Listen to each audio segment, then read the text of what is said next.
సుమారు 4000 నృత్య ప్రదర్శనలు ఇచ్చారు. మొదటి నృత్య ప్రదర్శనకు చివరి నృత్య ప్రదర్శనకు ఎట్లా తేడా అనిపించింది? నిజంగా అది చెప్పాలంటే చాలా సంతోషం సార్. నేను చిన్నగుండేటప్పుడు ఫస్ట్ నృత్య ప్రదర్శన మన బుగ్గరాజేశ్వర స్వామి దేవస్థానంలో జరిగింది. అక్కడ జరిగినప్పుడు నిజానికి నేను ఇంత అవుతానా, డాన్సర్ని అవుతానా అనేది కాదు, కానీ కేవలం నేను నాట్యం చేస్తున్నప్పుడు చక్కగా పెద్దవాళ్ళందరూ కూడా అక్కడ చప్పట్లు కొట్టడం నాకు చాలా బాగా నచ్చింది. ఆ ధ్వని ఇప్పటి వరకు కూడా నాకు ఇంకా వినిపిస్తూనే ఉంటది. ఆ చప్పట్లతోనే ఇక్కడి వరకు వచ్చాను. చివరి ప్రదర్శనకి ఒక చాలా స్పెషాలిటీ ఉంది. చివరి ప్రదర్శన కాదు, ఇంకా నేను చాలా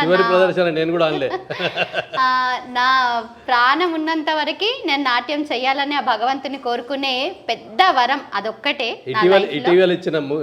నృత్య ప్రదర్శన లాస్ట్ ఇయర్ మనకి మున్సిపల్కి సంబంధించింది, సో క్లీన్ అండ్ గ్రీన్ కోసం.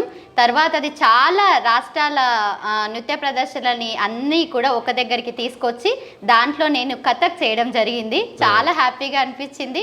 ఎవ్రీడే క్లాసికల్, పేరిణి, ఆంధ్రనాట్యం, కూచిపూడి గెటప్లోనే కాకుండా కొత్తగా నన్ను నేను చూసుకున్నాను. కొత్త స్టెప్స్ కూడా నేను నేర్చుకోవడం జరిగింది. చాలా హ్యాపీగా అనిపించింది. విపంచిలో చేశాను సార్ నృత్య ప్రదర్శన ఈ మధ్యలో.